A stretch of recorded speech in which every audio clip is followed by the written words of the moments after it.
bom dia, e que seja mais ainda para mim, com esta responsabilidade, um bom dia para poder transmitir os resultados de nossas pesquisas dentro desse tema, o desenvolvimento da espiritualidade.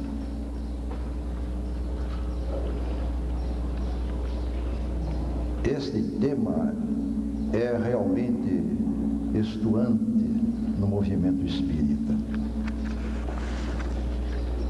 Houve um congresso na Bahia, o 7º Congresso Espírita da Bahia, cujo tema foi justamente este, em busca da espiritualidade,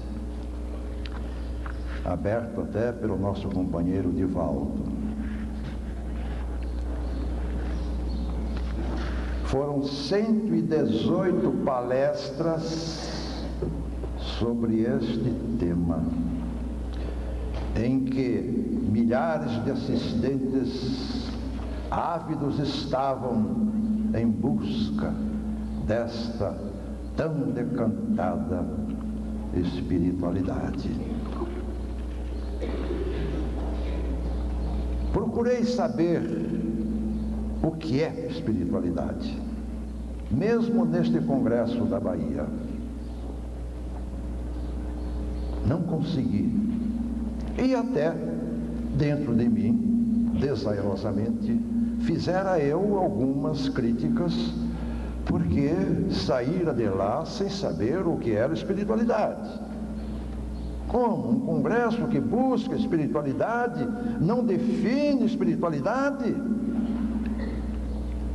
Então resolvi perguntar a mim mesmo, com os meus conhecimentos parcos. E foi decepcionante, porque eu também não sabia o que era espiritualidade. E por isso resolvi pesquisar o assunto, do qual resultou esta modesta palestra. Há naturalmente no bojo de nossa codificação espírita um impulso transformador que ela transmite a nós.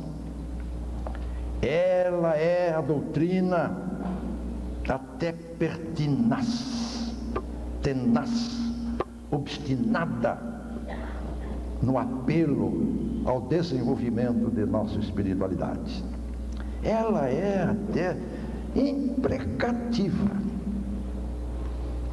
clama, brada, bate nos portais de nossa consciência, impulsionando-nos.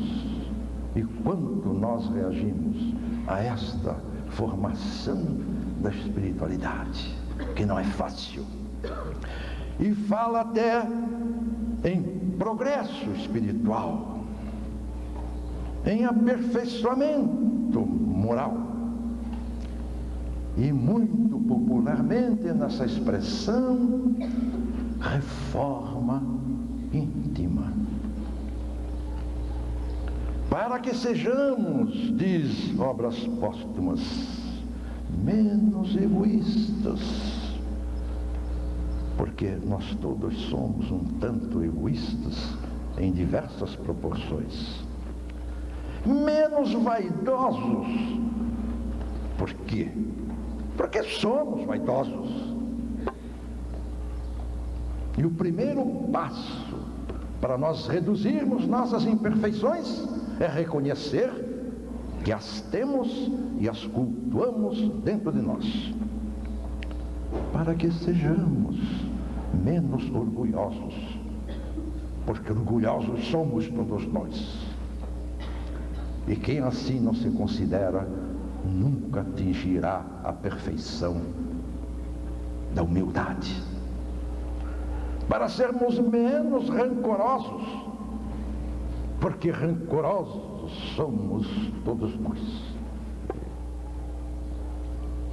E assim por diante. E o que é essa espiritualidade que foi motivo de 118 palestras? Procurei então, porque também não sabia, e ainda pouco sei, muito pouco. Procurei onde a definição? Claro, nos dicionários de teologia, editados por evangélicos, editados por católicos. Consultei esses dicionários. De nada me serviram. Continuei sem saber o que era espiritualidade. Dicionários de filosofia também não definem, pelo menos os que eu tenho, o que seja espiritualidade.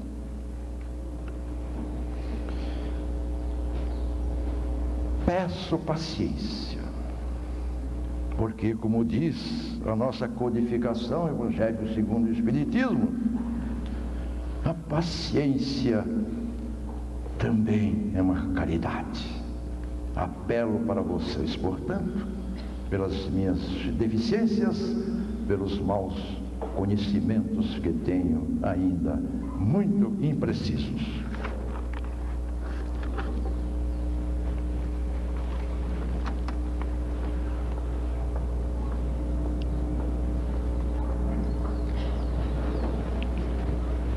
Pouco legível, ali nós temos escrito: a felicidade pelo desenvolvimento da espiritualidade. Essa conexão. A felicidade seria naturalmente a consequência e também como manifestação da justiça divina. Já que o tema geral de todo esse congresso é a justiça divina registrada na obra Céu e Inferno, nós aqui fizemos a ligação de felicidade com o desenvolvimento da espiritualidade como manifestação dessa justiça divina que está consignada na obra Céu e Inferno de Allan Kardec.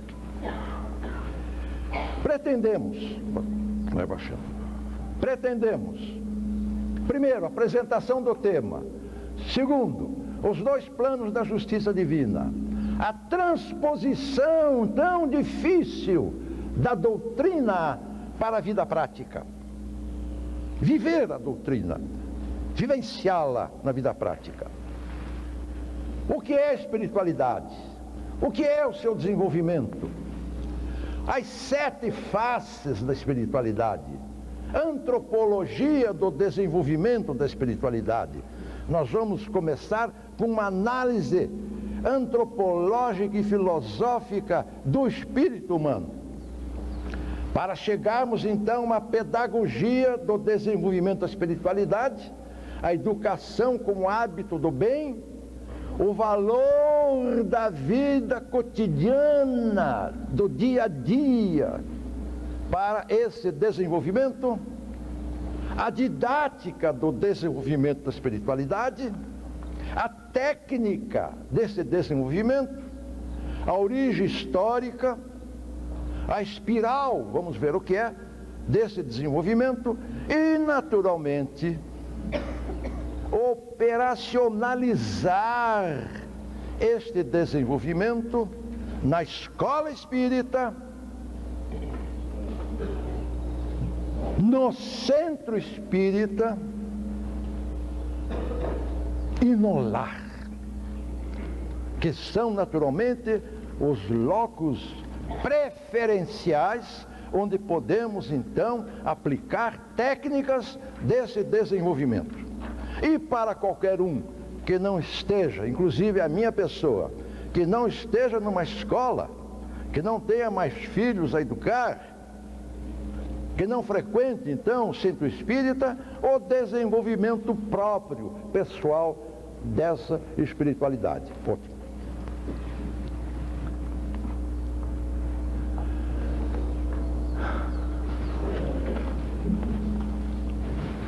da doutrina para a vida. Essa transposição é dramática. É preciso que nos conscientizemos de que ela assim é dramática, árdua, sacrificial, da doutrina para a prática, da teoria para a conduta, dos princípios gerais, abstratos, para a ação, e do ideal para o factual. Quem transpôs este rio, digamos, este abismo, digamos, é feliz. Mas como transpor? Ali estão tão separados.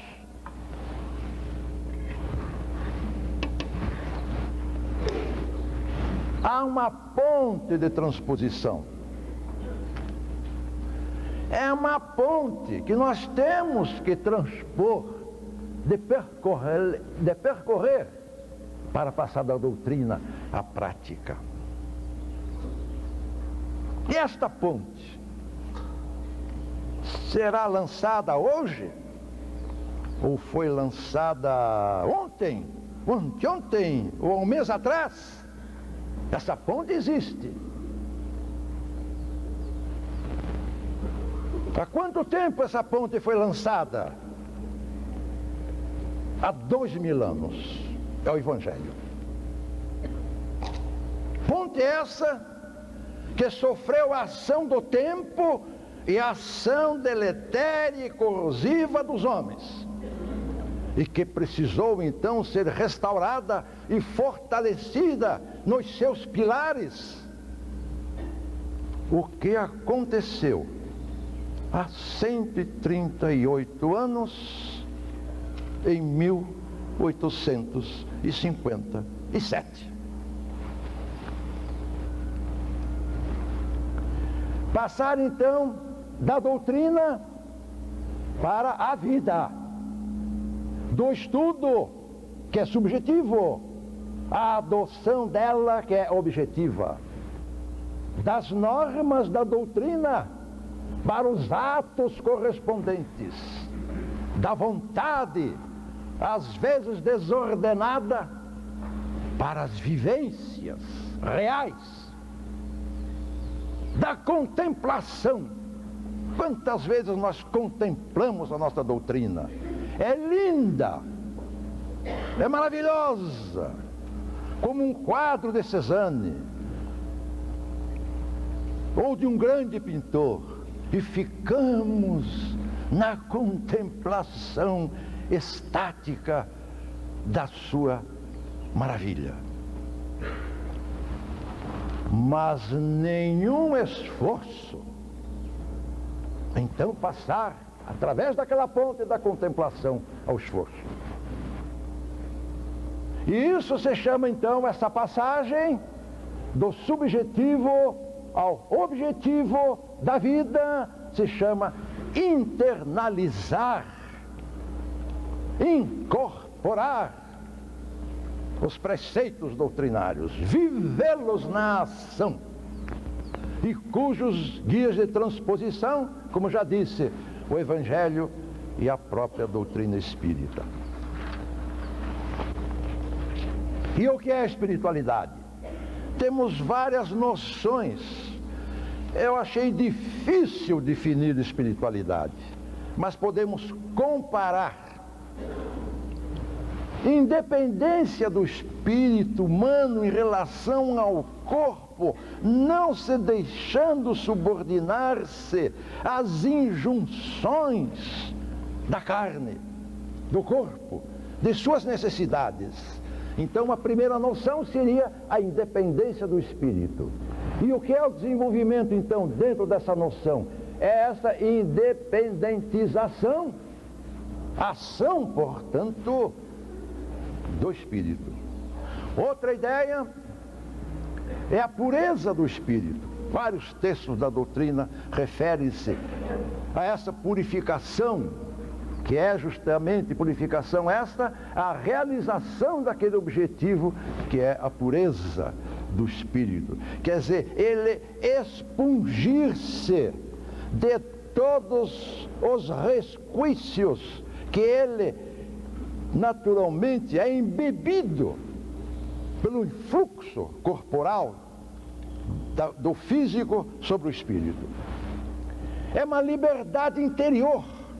Espiritualização, espiritualidade é liberdade interior. O que é liberdade interior? É cumprir, é a liberdade, o poder, a energia de cumprir o dever apontado por quem?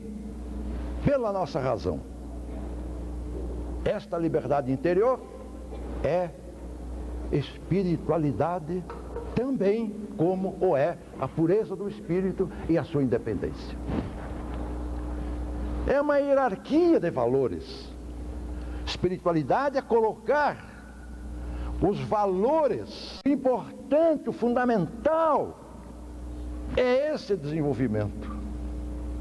Torná-los menos egoístas, menos orgulhosos, menos vaidosos, menos rancorosos.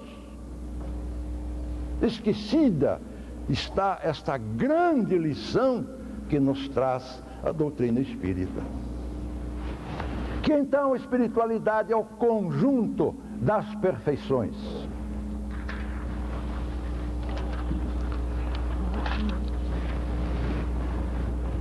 Já foi. Esse. Aqui naturalmente estão umas flechas, pode tirar todo. Umas flechas que pretendem demonstrar que a base de toda essa coluna aqui é o conjunto das perfeições. Porque Kardec definiu educação como o conjunto das perfeições e dos hábitos dela. E esse afloramento das perfeições é justamente o processo que leva à conquista da espiritualidade. Não está ouvindo? Desceu.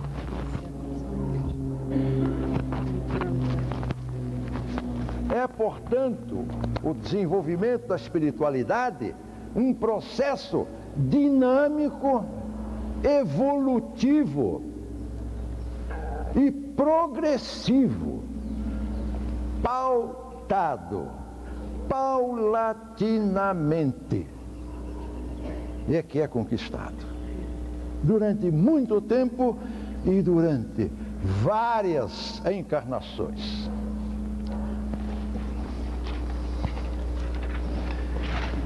Aqui fizemos uma figura dessas 7 representações do que seja espiritualidade. Então vimos, chamamos de heptágono das 7 faces da espiritualidade, aquilo que nós já demonstramos aqui, que é educação, liberdade interior, independência do espírito, pureza espiritual, hierarquia de valores e formação de hábitos. E a base, a conquista das perfeições, perfeições essas conquistadas levarão a todas as outras formas ou as outras manifestações da espiritualidade. A tônica, portanto, desse desenvolvimento da espiritualidade, já tão falado, é o desenvolvimento das perfeições. Humildade, veracidade, modéstia, caridade, são as perfeições que estão no imo de nossa alma, como iremos mostrar. Antropologia, vamos agora, antropologia filosófica. Esse desenho aí eu procurei representar imaginativamente, muita imaginação, de um embrião de espírito. Embrião de espírito, expressão essa que está em Céu e Inferno e em outros textos. O que é que vemos aí? Um enorme vazio. uma furna gigantesca, uma caverna, esperando ser ocupada. Mas ocupada pelo quê? Pelas perfeições que Deus, no ato de criar o nosso espírito, colocou-as todas no âmago da alma, e que aqui então nós chamamos de sementeira. Aqui é que estão as sementes da humildade, da caridade, de todas as virtudes humanas. Deus nos deu de barato todas essas perfeições, e não sou eu que estou dizendo, é a codificação em várias passagens que, se houvesse tempo, eu iria ler. Deus colocou este padrão dentro de nós. Então aí está um embrião de espírito, um grande vazio, um grande abismo. Posteriormente, esse espírito passou da fase de embrião, desenvolveu certas perfeições, enchendo assim certos compartimentos anímicos. Desenvolveu a lealdade, desenvolveu a indulgência pelo perdão, desenvolveu a caridade, desenvolveu a justiça. Então há já algumas perfeições desenvolvidas. Quer dizer, parte da espiritualidade está desenvolvida por esse estágio daquele espírito medial. Não é nem um embrião de espírito, nem aquela situação final de puro espírito. E essa aqui está a sementeira. Mas temos que ocupar, esse espírito sente que ele tem que ocupar aquele vazio que se chama vaidade. Então ele deve desenvolver a perfeição da modéstia. Ele tem que ocupar este vazio, esta furna, esta caverna que há na sua alma, que se chama mendacidade, aquela tendência para a mentira, para fugir às responsabilidades. Ele deve então desenvolver a perfeição da veracidade. E lá em cima, para remover o egoísmo, desenvolver o altruísmo. E para afastar o orgulho, desenvolver a humildade. E daqui brota então uma grande lição pedagógica. Nunca devemos dizer ao nosso filho: não seja orgulhoso, meu filho. De nada adianta. Por quê? Porque estará atacando esse vazio. É a mesma coisa que um batalhão atacar uma certa situação onde não tem nada. Perderam o tempo. Não adianta nada dizer essas expressões imperativas. Não seja vaidoso, não seja orgulhoso, não seja egoísta. É errado pedagogicamente. E sim deve ser: seja humilde, seja modesto, seja veraz. Aí então, essas perfeições que são reais, que estão em estado potencial, atualizam-se e vão ocupar os espaços vazios. Essa parte da sementeira é uma criação de Deus, mas o resto para cima é construção do homem.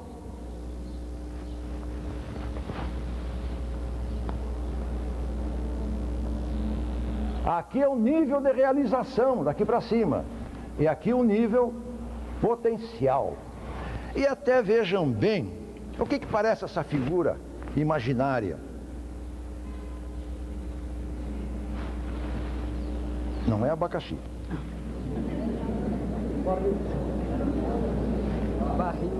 Um barril.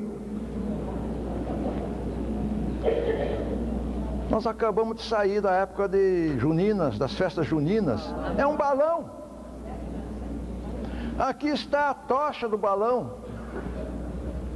E quando essa tocha, essa fornalha, é acesa pela nossa vontade de melhorar, aquele balão que era murcho, o ar quente produzido pela fornalha, vai ocupando os espaços vazios de nossa alma.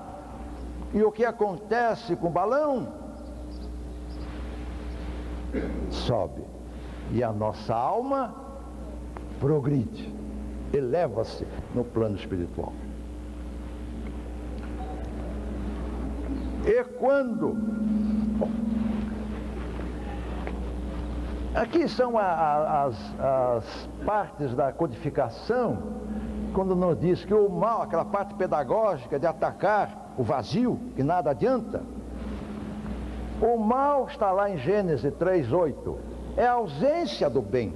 Vejam bem, o mal não tem realidade ontológica. É apenas a ausência do bem devido. Se me falta um dente na dentadura, é um mal, porque eu devia ter esse dente e não tenho.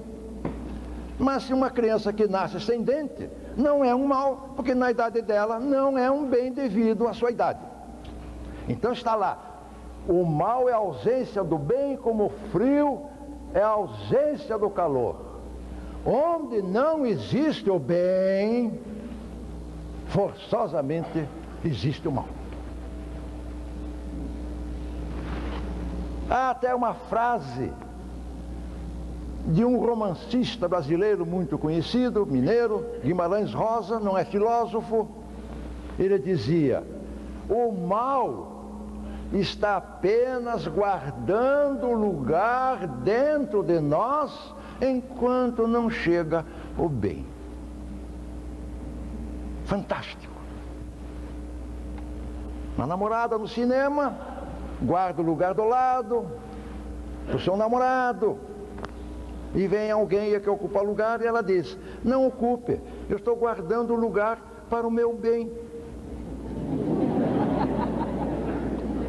Então veja bem, essa lição é importantíssima para pais, professores, dirigentes de centros, evangelizadores, etc. Certo, vamos passar, vamos ganhar tempo. E aí então, a minha imaginação desenhou esta imagem do quê? Todos os compartimentos estão ocupados, toda a potencialidade se transformou em perfeições, porque elas estavam todas aqui. E o que aconteceu com a fornalha? Não precisa mais da fornalha. Todo o potencial foi atualizado. Esse espaço então ficou vazio. É o puro Espírito que atualizou todas as suas perfeições. Não tem nada mais para atualizar. A fornalha apagou-se.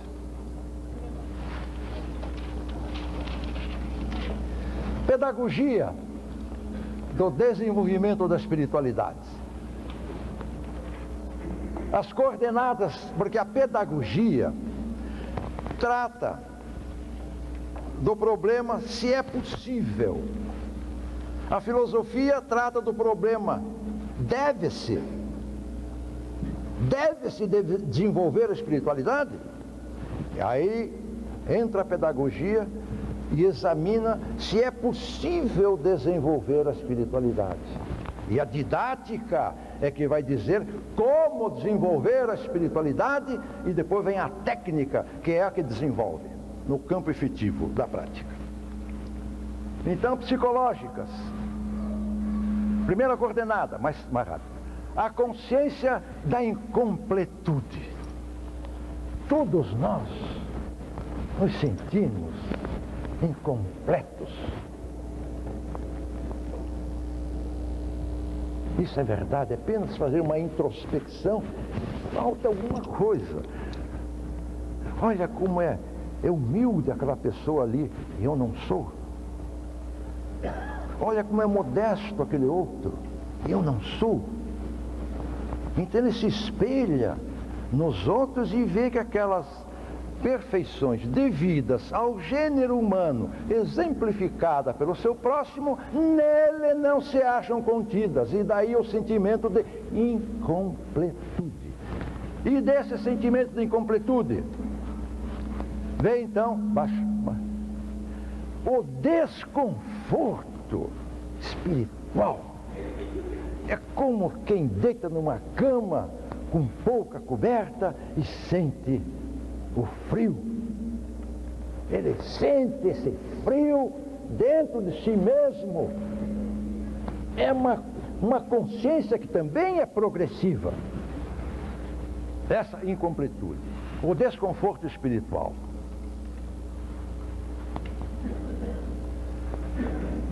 Não estou lendo.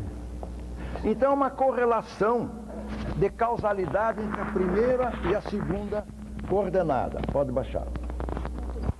Está na frente. Obrigado.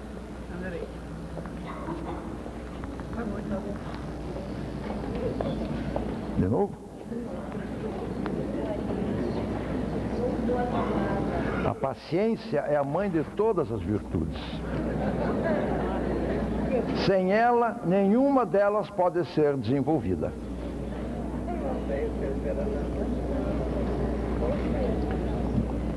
Enquanto isso, eu vou desenvolvendo oralmente.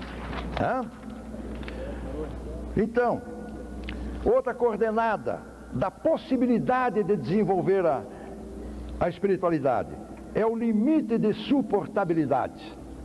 Há um momento, e isso a codificação nos diz também, há um momento em que o espírito renitente e normal sente que não pode mais suportar o sofrimento decorrente de sua incompletude.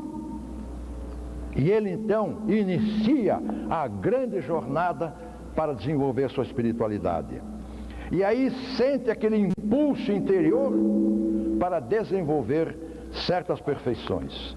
E como coordenadas doutrinárias da possibilidade, da pedagogia da espiritualidade, o potencial anímico das perfeições que já falei. Mas este potencial anímico, aquela fornalha ali, está apagada. Ela não está acesa.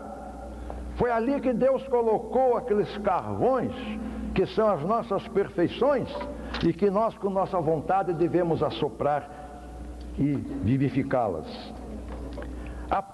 Então, o potencial anímico é inerte. Ele é inerte, esperando que a nossa vontade vá ali e acenda aquela fornalha para que o balão possa realmente acender e ser mais uma luz na abóbada celeste para iluminar as nossas noites. O escarmento e pressões do passado, o imperativo categórico do prosseguimento da evolução, e dessas coordenadas psicológicas, combinadas com as possibilidades doutrinárias, instalam dentro de nós uma disposição íntima, espiritual, para o desenvolvimento da espiritualidade. Eu até prefiro ir lendo porque está tão pouco nítido. Em Livro dos Espíritos, questão 894, ele nos indica que o desenvolvimento da espiritualidade se processa pela formação dos hábitos de perfeição. Que a conquista de um hábito de perfeição é um triunfo do espírito ao longo de muitas lutas. E que para os que já conquistaram os hábitos do bem, os atos da perfeição alcançada são cometidos sem esforço, porque o bem se lhes tornou um hábito. Os que já praticam o bem sem esforço, está lá, mesmo assim, praticando o bem sem esforço, lhes são devidas merecidas honras, como aquelas honras que se deve, diz lá no texto, aos velhos guerreiros de antigamente. E ainda, em questão 685, deduzimos que a educação moral é a arte de formar o caráter pela formação dos bons hábitos. Só falaremos em hábitos agora. A educação moral consiste no desenvolvimento da espiritualidade, ou seja, das perfeições. Por quê? Está lá textualmente. Porque a educação é o conjunto dos hábitos adquiridos. E ainda na questão 375, que a repetição, não esqueçam disso, que a repetição dos mesmos atos exerce influência sobre o espírito. Essa vamos projetar.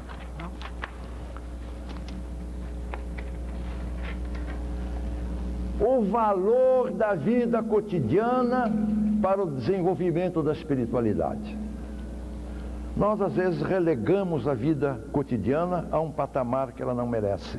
É através dela, dos atos diários, triviais, trivialíssimos, banais às vezes, é que nós vamos desenvolvendo a nossa espiritualidade. Onde acontecem esses atos da vida cotidiana? No lar, na escola, na empresa, no centro espírita, no clube, no esporte, na rua, nas viagens, nas compras, nas diversões, em toda e mais muitas outras, é que acontecem essas brilhantes oportunidades de nós darmos continuidade, não iniciar porque nós todos já iniciamos, de dar continuidade a esse desenvolvimento. A vida cotidiana tem um valor extraordinário e são textos da codificação que nos inspiraram essa conclusão, não é nossa. Pagou? É, professor, você vai ter que ler. Haja paciência. Na vida cotidiana, 1000 oportunidades se apresentam em oferta abundante, comuns, habituais, simples, triviais, de perdoar, de reparar, de agradecer, de esperar, de ser veraz, de ser indulgente, de ser modesto e de ser humilde. Essas vivências cotidianas são de capital importância para o desenvolvimento da espiritualidade. E às vezes nós, ou nós mesmos, aguardamos. Eu irei perdoar quando houver uma grande oportunidade, uma grande ofensa. Não vai perdoar. Ele fracassará porque não adestrou o seu espírito nos pequeninos atos da vida cotidiana para então vencer as grandes provações do futuro. Quem aguardar grandes ocasiões para perdoar, para reparar, certamente fracassará porque não estará preparado. E como poderá ser essa preparação?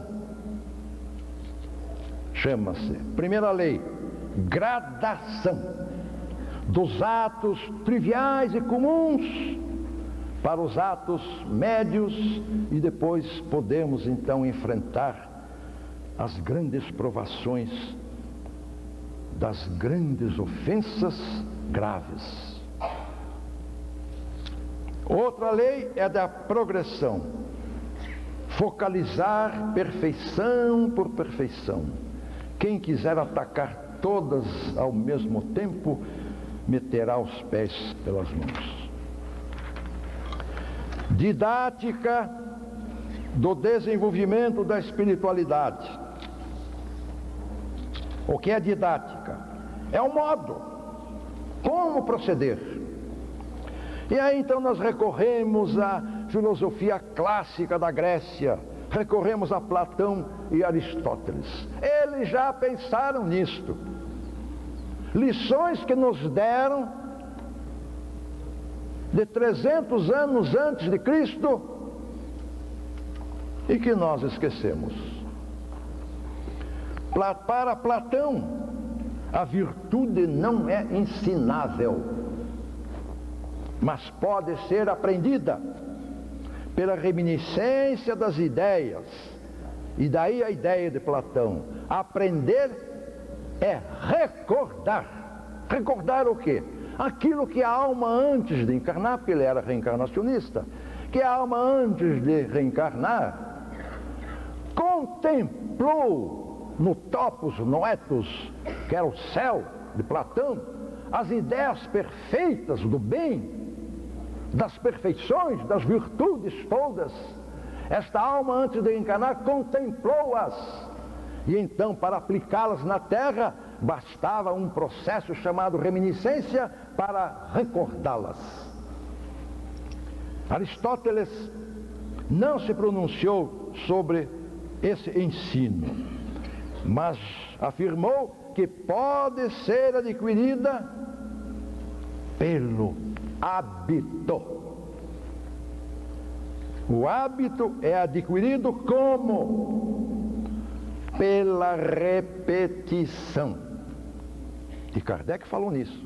Eu já chamei a atenção de vocês sobre isto. Combinando a ideia platônica de que aprender é recordar com a ideia de Aristóteles que aprender é repetir atos. O marceneiro repete, torna-se marceneiro. Diz ele mesmo diz assim: fazendo uma mesa, uma cadeira, etc. O arquiteto torna-se arquiteto, é frase de Aristóteles, construindo, fazendo. É fazendo que se aprende. E nós então achamos que Kardec, a noção de aprender é tanto pela recordação, e aquilo se liga a Platão, a recordação intuitiva do passado anímico, não é? As experiências do passado, as expiações que estamos sofrendo, as causas delas, o chamado karma, e tudo aquilo que intuitivamente nós trazemos do passado como contribuição educativa para o presente, é uma ligação de Kardec com a ideia de Platão de que aprender é recordar. E com a ideia de Aristóteles, quando ele indicou que aprende-se pela formação dos hábitos, aprende-se justiça, praticando atos de justiça, pequeninos, simples, triviais, depois outros mais importantes, e até atingirmos as grandes manifestações de justiça, de caridade, de perdão, de humildade. E na ideia de Platão, a recordação intuitiva do passado anímico, de conhecimentos, de experiências, de culpas, de expiações. E Kardec fala em 3 textos, questão 917, questão 685, e na Revista Espírita de 1864, Kardec acena, vejam bem, o vaticínio, acena com uma arte que será um dia conhecida, compreendida e praticada de educação moral pela aquisição de hábitos. Eu não pretendo aqui ter descoberto esta arte, de jeito nenhum, mas podemos lançar um pequenino tijolinho nesse grande edifício que a geração de vocês mais moça e outras gerações que virão, dedicados ao ensino, à pedagogia, à educação, poderão criar esta arte que na Revista Espírita ele chama de ciência. Então, um dia, quer dizer que no tempo dele não estava descoberta essa arte ainda. E que o futuro ainda, com as novas gerações de espíritas que virão, naturalmente encontrarão. E a técnica? Eu acho que não estão vendo. Eu vou suprimir. Eu acho que falando eu alcanço mais os nossos companheiros.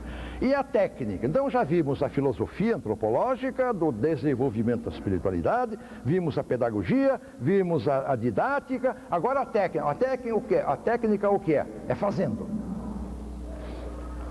Técnica de formação de hábitos de uma perfeição.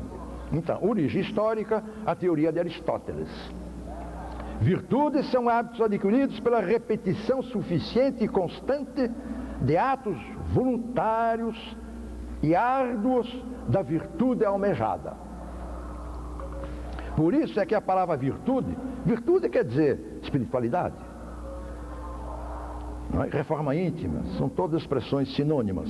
A palavra virtude vem da raiz vir, V-I-R, que quer dizer força, significando, portanto, que a virtude só pode ser conseguida com muita força, com muita determinação do espírito. A palavra ética vem da raiz ethos, quer dizer hábito.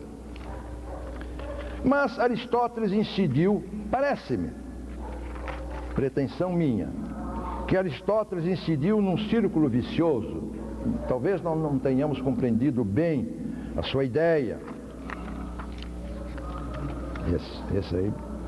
Eis o círculo vicioso, me perdoem a audácia, a licença exagerada que estou tomando em relação ao grande mestre Aristóteles. Para ser virtuoso, é preciso praticar atos de virtude. Mas para praticar esses atos de virtude, é preciso ser virtuoso. Não é? Então ficamos girando nesse círculo, que é uma argumentação chamada em lógica de argumentação de sentido circular, que circula e nada acrescenta. Nós então estudando e refletindo muito sobre esse conceito de Aristóteles, que está nas suas obras de moral a Nicômaco, moral a Eudemo, a grande moral, ele escreveu 3 livros sobre isso. Então achamos que podíamos romper este círculo vicioso, construindo assim uma espiral, que partindo do centro, uma espiral centrífuga, do centro para fora,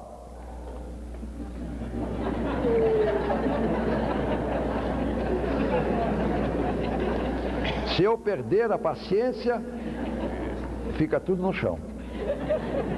Se eu perder imagine se eu perco a paciência aqui. O que eu estou ensinando é desenvolver a espiritualidade. Imagine se eu perco a paciência. Então, o rompimento do ciclo vicioso ali é feito pela gradação. Quer dizer, atos cada vez mais graves, mais importantes, sucessivamente, a gradação. Digamos o perdão, não é? Então ele começa perdoando pequenas ofensas, pequenas coisas, etc. Até as superiores e depois até as grandes causas, as grandes ofensas, as grandes agressões. É isso que é circular, que eu chamo de circular do desenvolvimento da espiritualidade. Vamos então à técnica.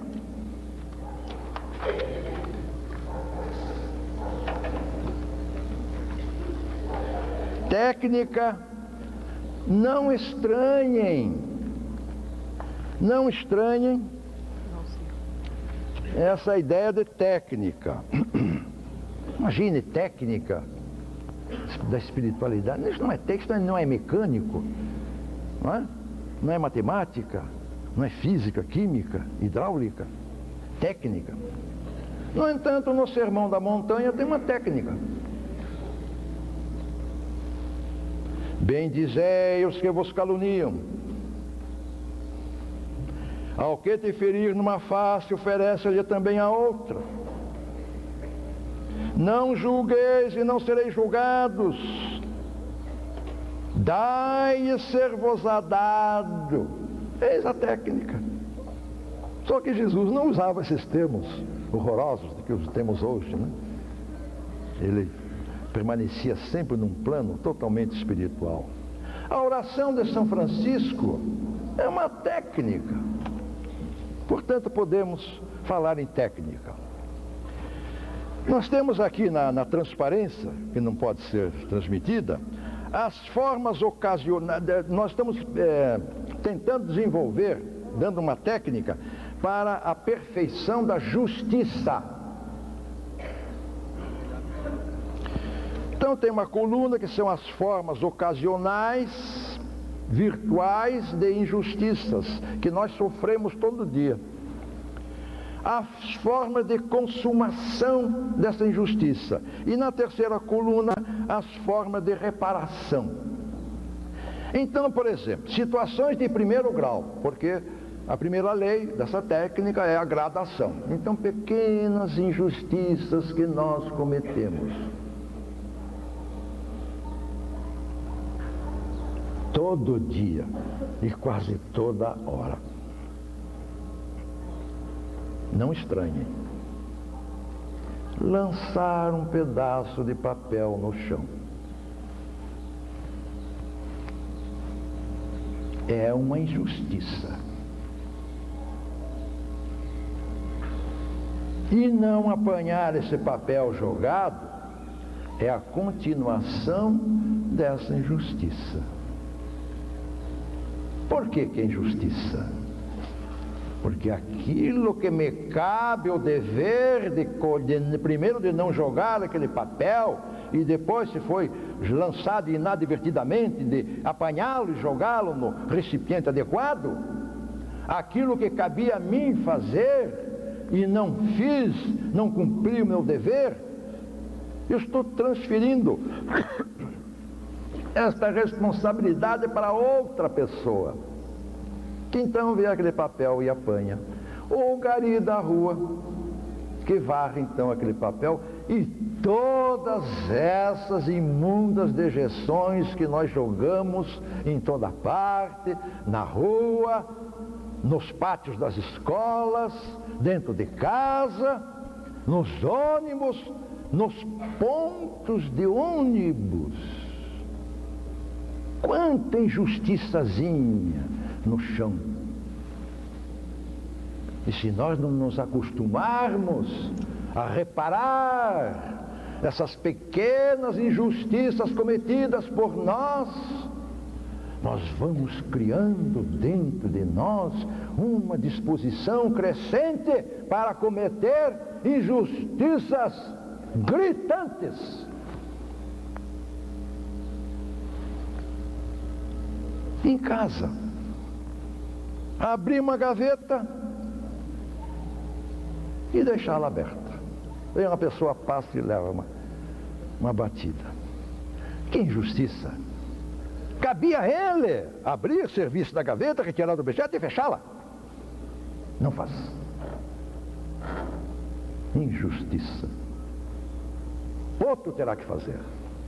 A empregada da casa fecha a gaveta. Coitada, tá bom, ela é paga, mas podia ser aliviada nesses seus pretensos deveres. Qual é a forma de reparação de abrir uma gaveta e deixá-la aberta? É voltar e fechá-la. Tão simples. Esse exercício que vai nos preparar para desenvolver a espiritualidade. Acender uma luz de um cômodo da casa e deixá-la acesa sem necessidade. Lá vem a conta de luz. O que deve fazer? Voltar e apagá-la. Abrir uma torneira para dela se servir e deixá-la mal fechada. Conta de água carregada. O que deve fazer? Qual é a reparação da injustiça? É injustiça.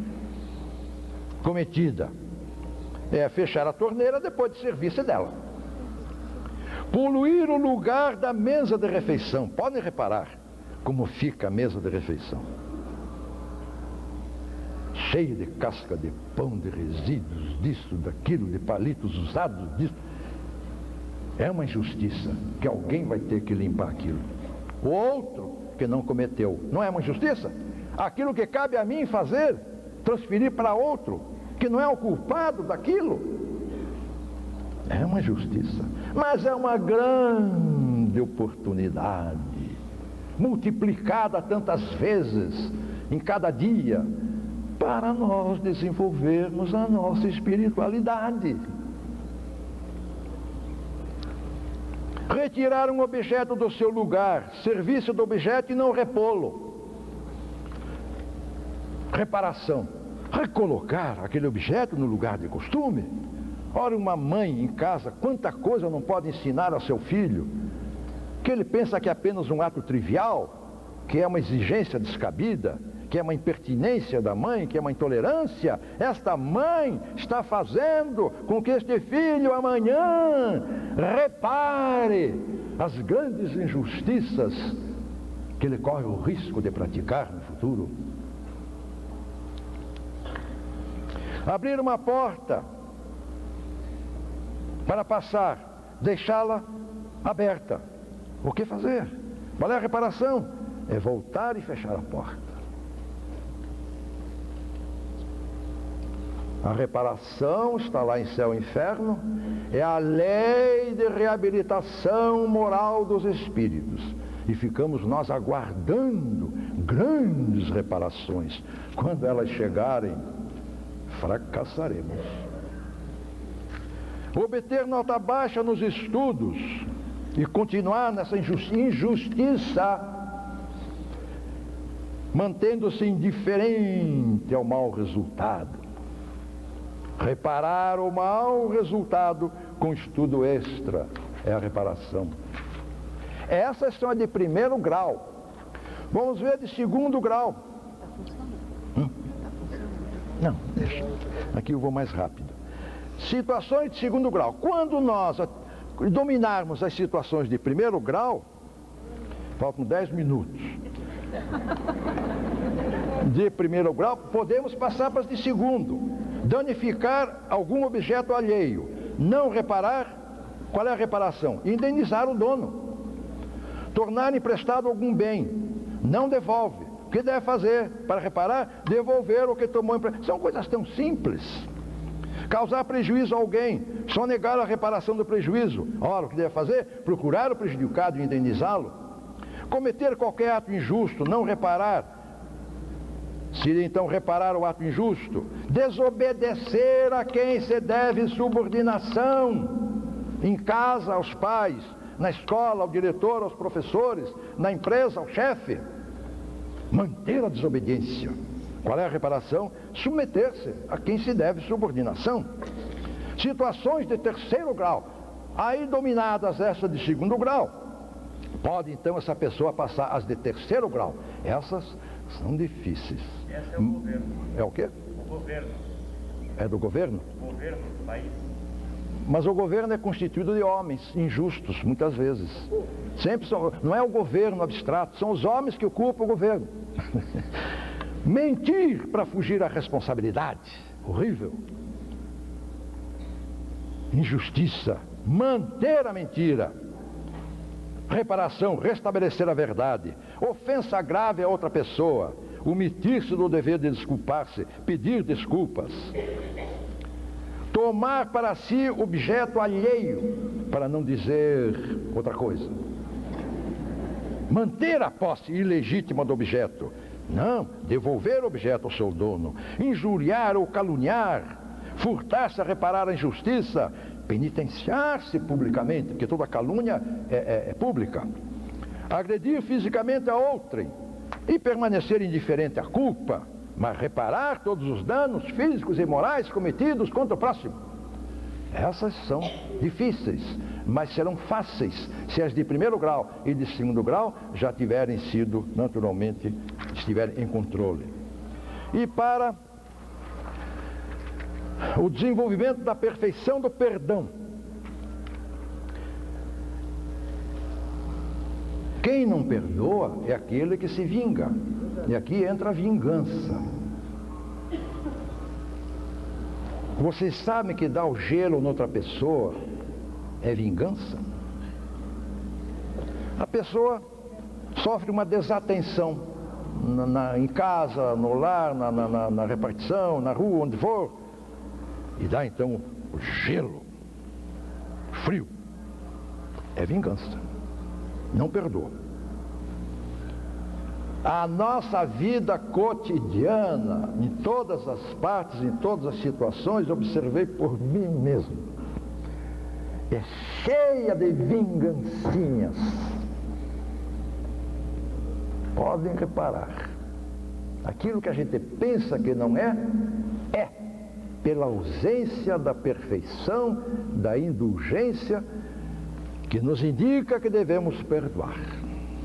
Então vem a desatenção, descaso, ironia, tem vingancinhas, gelo, frieza, não cumprimento, desabafo, má vontade, às vezes na empresa, tem má vontade com outro, corte de relações, queixa, rancor, revide, rejeição, represália, desforço, retaliação, perseguição, hostilidade, tudo isso é vingança.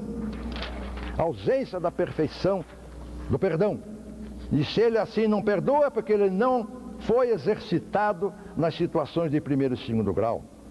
Omissão de ajuda, cólera, nigromancia, duelo, retaliação, ordalha. Ordalha é o juízo de Deus. Processo, agressão, homicídio. Claro que, nos casos de difamação, injúria, calúnia, desacato, cabe-nos o dever de defender a nossa honra. Isso não é vingança. Está restabelecendo uma parte nossa que foi comprometida injustamente pelo outro.